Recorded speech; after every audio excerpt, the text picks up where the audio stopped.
کرتا ہوں لیکن وہ منزل پر نہیں پہنچ پاتا کیونکہ تمہارے کام بھی کرنا، کاروبار بھی کرنا، یہ بھی کرنا، یہ بھی کرنا، یہ بھی کرنا۔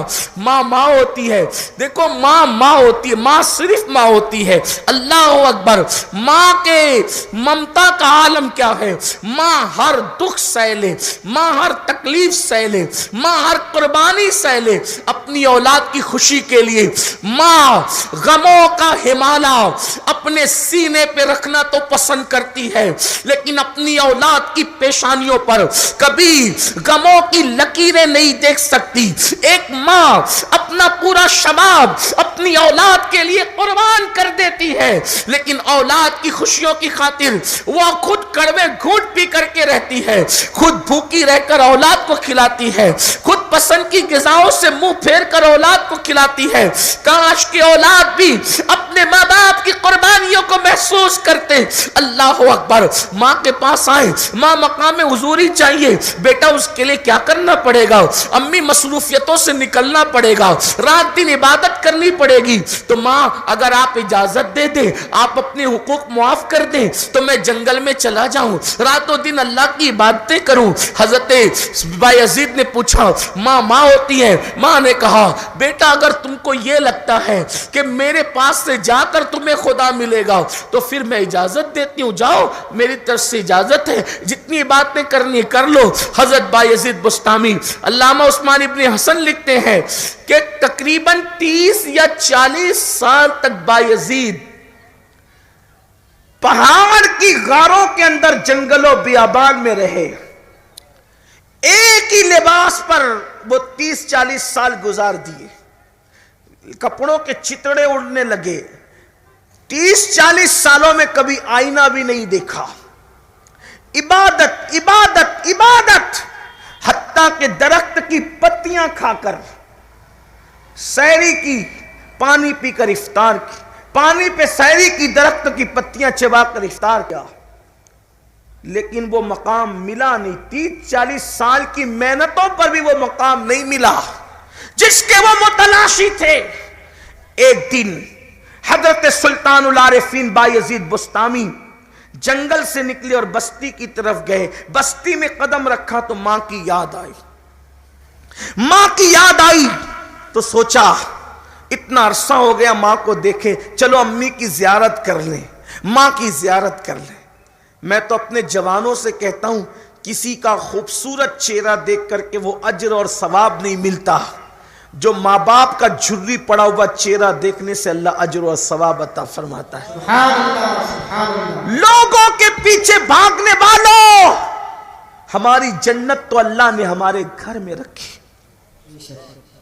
کامیابی کے متلاشیوں، ہماری کامیابی تو ہمارے گھر میں ہے۔ کہاں جا رہے ہو؟ کس قدر دنیا پرست ہوئے، خدا چھوڑا، نبی چھوڑا، ماں باپ چھوڑا، قرآن چھوڑا، دین چھوڑا، مذہب چھوڑا، مسلک چھوڑا، سب سے دور بھاگ کر کہاں جاؤ گے؟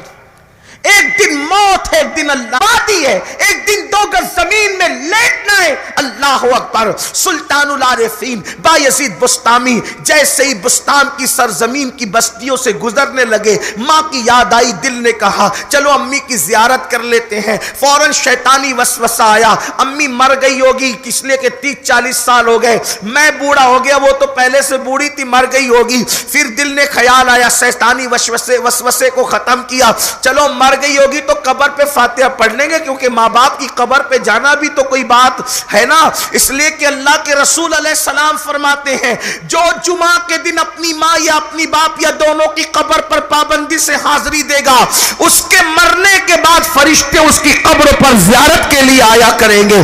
اس لیے مرنے والوں کو بھولا مت کرو، مرنے والوں کو یاد رکھا کرو اور ہر وقت ان کے لیے دعا کیا کرو، ماں باپ کے لیے تو خاص دعا کرو۔ میرے آقا فرماتے ہیں صلی اللہ علیہ وآلہ وسلم جس نے نماز پڑھی اور ماں باپ کی مغفرت کی دعا نہیں کی، اس کی نماز زمین اور آسمان کا دی جاتی ہے، اس کی نماز ادھوری اور نامکمل رہتی ہے۔ اس لیے اپنے ماں باپ کے لیے دعا کیا کرو نماز کے بعد۔ آقا علیہ السلام فرماتے ہیں جو مالدار بننا چاہتا ہے وہ ہر نماز کے بعد ماں باپ کی مغفرت کے لیے دعا کیا کرے، جو چاہتا ہے کہ اللہ اس کی عمر میں برکت عطا کرے تو اس کو چاہیے کہ وہ ماں باپ کی مغفرت کے لیے دعا کرے. ماں باپ زندہ ہے تو سلامتی کے لیے دعا کرو, مغفرت کی دعا کرو, اور مر گئے, انتقال ہو گیا ہے تو ان کی قبر میں جنت اور راحت کے لیے دعا کرو, ان کی مغفرت کے لیے دعا کرو. جیتے جی بھی مغفرت کی دعا کرنا چاہیے, مرنے کے بعد بھی مغفرت کی دعا کرنا چاہیے. لوگوں یاد رکھو, اپنے ماں باپ کو نہ بھولو.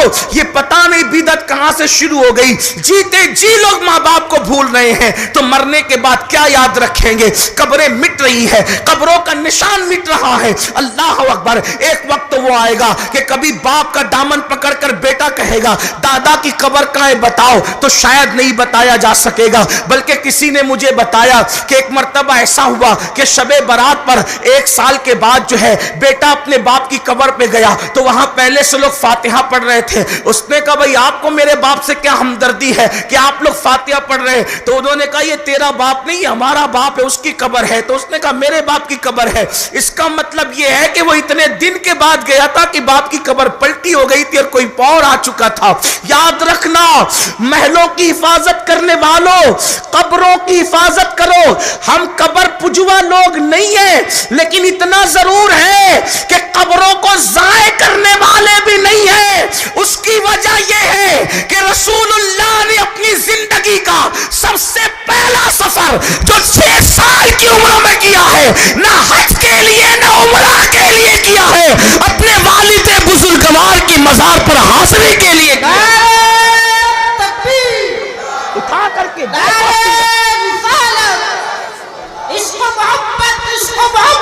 سیرت مصطفیٰ اٹھا کر کے دیکھو.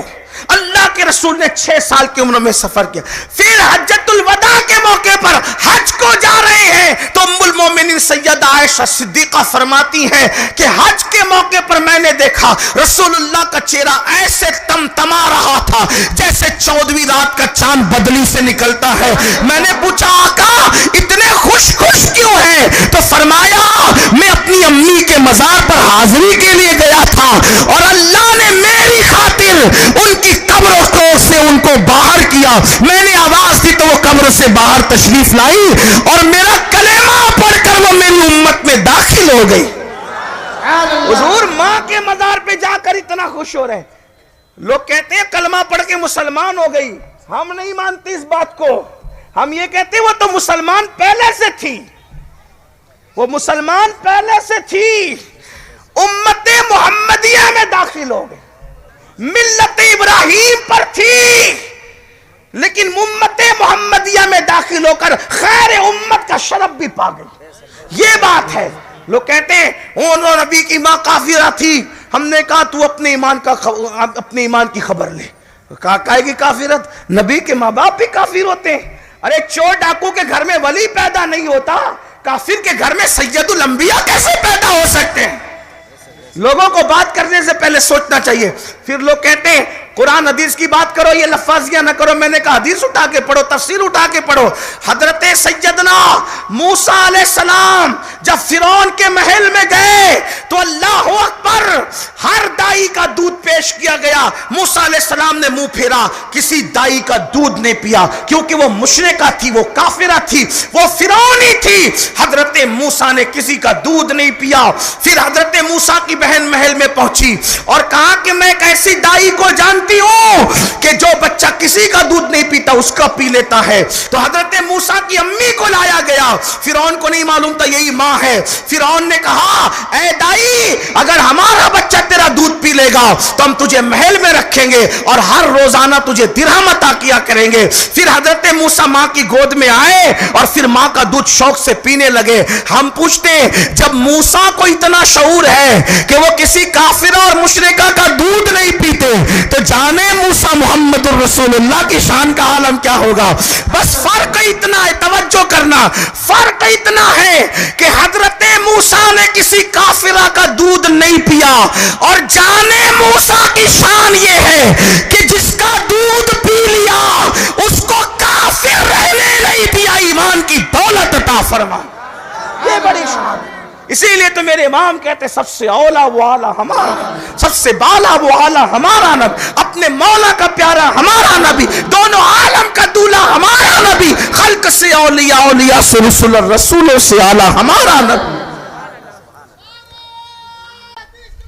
اللہ کے رسول علیہ السلام نے اپنے والد کے مزار پر حاضری دی، والدہ کے مزار پر حاضری دی، شہدائے احد کی قبروں پر حاضری دی۔ اللہ کے رسول علیہ السلام خود تشریف لے گئے۔ بخاری اٹھا کر کے دیکھیں، آپ کو پتہ چلے گا، سیاہ اٹھا کر دیکھیں، شہدائے احد کے مزارات پر آپ کی حاضری دینا، جانا، امت کے لیے مغفرت کی دعا کرنا ثابت ہے۔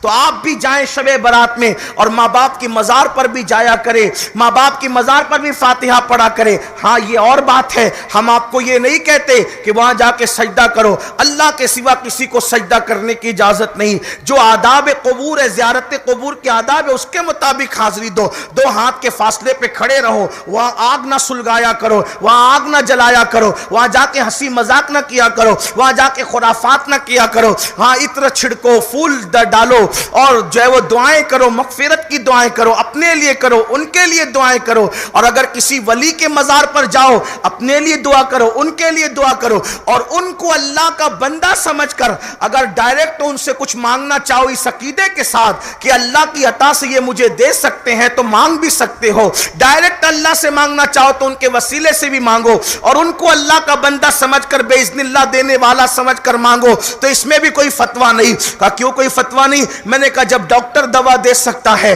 تو ولی کچھ کیوں نہیں دے سکتا؟ اسی لیے میرے امام بڑی پیاری بات لکھتے، کہتے ہیں حاکم حکیم داد و دوا دے یہ کچھ نہ دے، حاکم حکیم داد دوا دے یہ کچھ نہ دے، مردود یہ مراد کس آیت خبر کی ہے؟ یہ تو لایا کہاں سے ہے کہ حاکم تو داد دے سکتا ہے اور حکیم دوا دے سکتا ہے اور محبوبان بارگاہ کچھ نہیں دے سکتے؟ یہ کتنی حیرت کی بات ہے۔ لیکن لوگ کہتے ہیں وہ کیسے سن سکتے ہیں، وہ کیا سن سکتے ہیں؟ یہ ایک بہت دور کی بحث آ جاتی ہے، پھر میں اس میں نہیں پڑھنا چاہتا، حالانکہ میرے پاس اس کے حوالے سے دلیلیں بھی ہیں۔ ہمارے پاس اہل سنت کے پاس 1450 سالہ ذخیرہ موجود ہے۔ لیکن ایک بات میں آپ سے عرض کر دیتا ہوں، آپ کو بات سمجھ میں آ جائے گی۔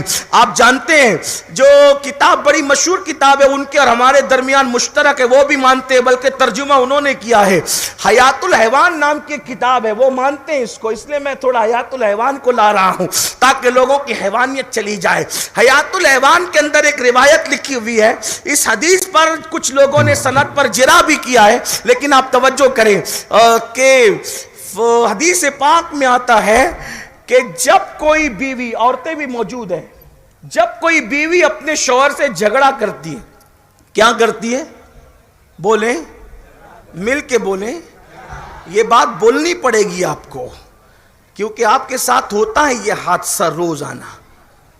نہیں ہوتا تو آپ کہیں گے نہیں ہوتا، تو میں کہتا ہوں میں نہیں مانتا، اس لیے کہ مولانا ہو، مفتی ہو، ولی ہو، کتب ہو، ابدال ہو، سب کے گھر میں ہوتا ہے، کم کسی کے گھر میں زیادہ، اور یہ نہ ہو تو زندگی کا لطف ہی کچھ نہیں ہے نا۔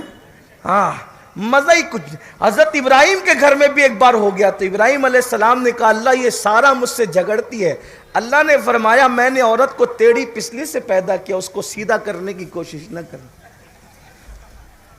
لڑتی ہیں بیچاری، اچھا ہی نہیں، حق بھی ہے لڑنے کا، اللہ محبتیں سلامت رکھے۔ یہ نہ ہو تو جنت بھی ادھوری معلوم ہوتی ہے، ان کی اپنی محبتیں۔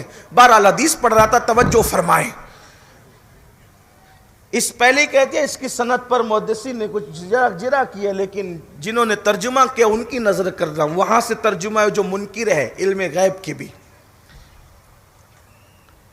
کہ جب کوئی بیوی اپنے شوہر سے جھگڑا کرتی ہے اور وہ شوہر جنتی ہوتا ہے، تو جنت سے حور اس بیوی کو کہتی ہے او نادان، میرے شوہر سے تو جھگڑتی کیوں ہے جبکہ جنت میں اس کے لیے ہوں، اس بیوی کو کہتی ہے۔ اب آپ سے پوچھتا ہوں جنت کہاں ہے؟ جنت کہاں ہے؟ جنت سدرۃ المنتہا کے بھی اوپر ہے، توجہ ہے آپ کی، جنت کہاں ہے؟ سدرۃ المنتہا کے بھی اوپر ہے۔ جب جنت سدرۃ المنتہا کے اوپر ہے تو وہاں سے حور کی طاقت، اللہ نے حور کو اتنی طاقت دی کہ وہ زمین پر، آپ کے گاؤں کا نام